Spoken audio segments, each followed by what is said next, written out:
I'm thinking about mitigation. Like I just was thinking about, so like, again, somebody's listening or watching right now, kind of almost trying to map out their life, right? Create this experience where I kind of know how I work, and I'm reflecting on my own self, and I want to continue to build self-trust and all of that. But there's some areas where I know myself so well that I don't trust myself for in certain contexts. Let's take an example of somebody that wants to stop drinking. And you trust yourself that you want to stop drinking, that's your intent, like drinking alcohol or some other substance. Stop smoking, stop drinking, I don't know, whatever it is. And you know that if you go to a party where that's available, you're probably, after a period of time, going to give into that. You can't trust yourself in that environment. And so I think there's a piece here where we're also wanting to build more self-trust and like willpower to resist certain things or to be able to rely on ourselves. But in some ways is context dependent too. Like I probably wouldn't, if I struggled with like smoking, I wouldn't want to hang out with people that are smoking all the time. If I struggle with alcohol or drugs, I'm not going to put myself in a party environment where those things are happening.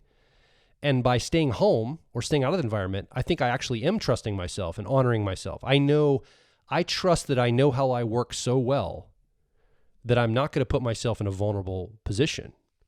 Now, somebody might be listening though and say, well, I've got social anxiety. And I know that if I go to that party after a period of time, I'm going to feel social anxiety. I would argue that that's not a good thing to hold yourself back from.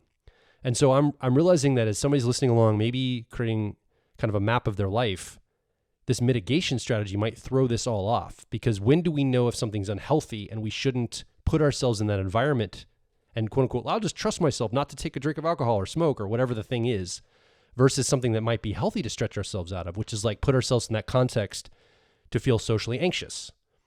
That's something we have to determine for the self.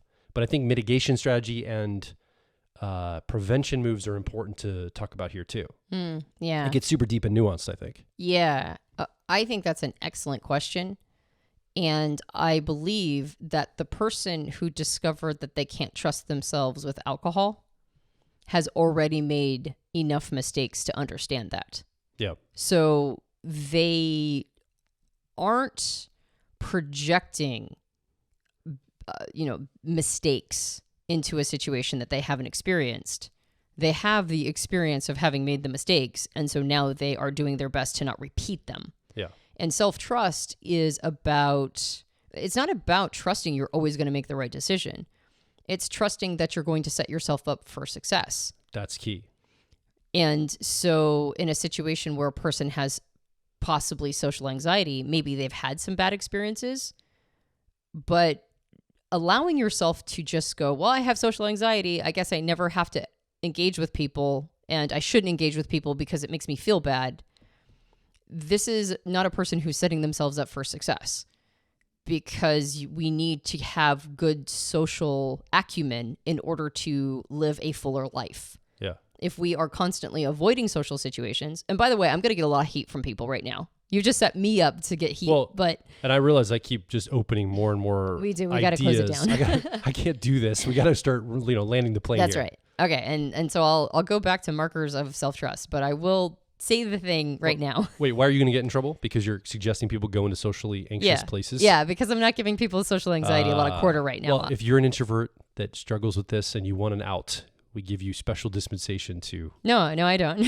I'm joking. Yeah, no, I don't actually. I think that social anxiety is an understandable challenge. Yeah. Completely and utterly understandable. And it's not something that I currently struggle with, but I did when I was younger. Yeah. Now, I also have the advantage to being an extroverted type, and introverts believe that extroverts automatically are better at socializing. But my social anxiety didn't come from a fear of people. It came from the fact that for many, many, many, many, many years, I always said the wrong thing, and I always got in trouble for it. Every time. I was raised in a very... You didn't contort yourself to the narrative enough. Well, or at least I wasn't playing it out in the right way. Yeah. And so I came from a very locked down religion, and if you said the wrong thing, you were going to get a talking to. Yeah. And for many years, I had people were giving me a talking to I mean, I just kind of expected it. Like every time I went to church, I was like, somebody's going to go give me a talking to. And I wasn't wrong.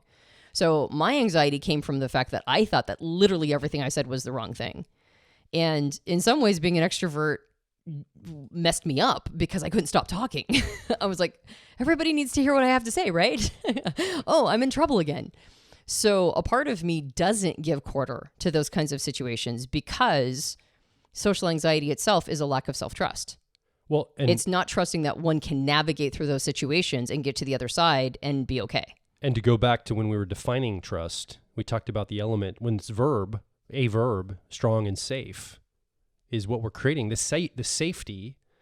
And I read it at the very beginning of the episode talking about people are seeking quote unquote safe spaces in the outer world. And I think there's something related to this idea of self-trust here too.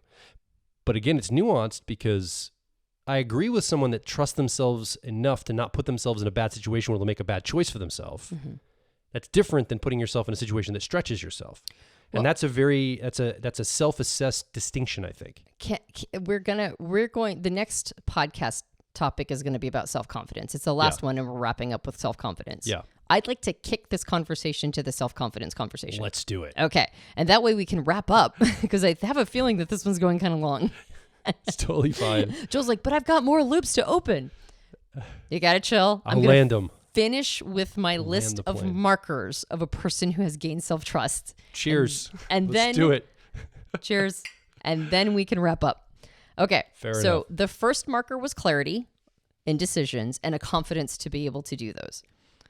A second marker is healthier relationships where you're not over relying on the other person or cutting yourself off from relationships because you don't trust yourself.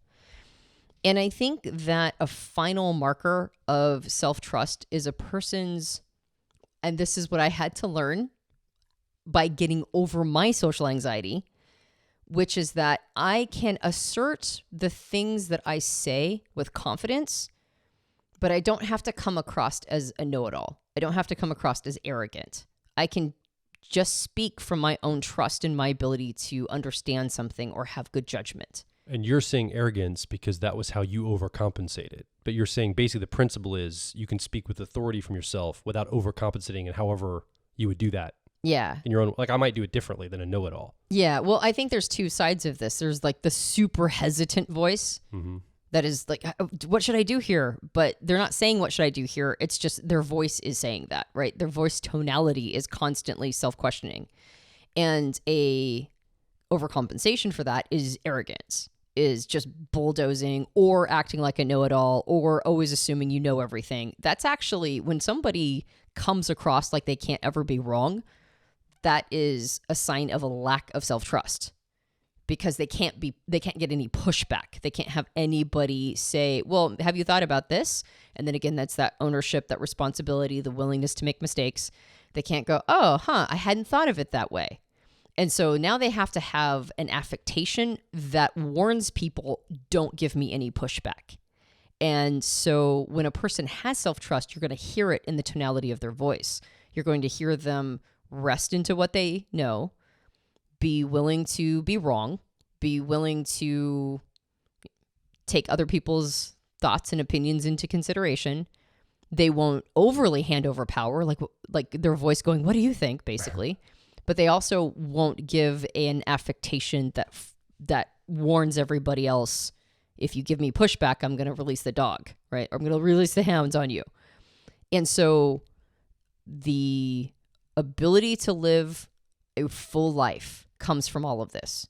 Because when a person shows up with these qualities and characteristics, other people trust them.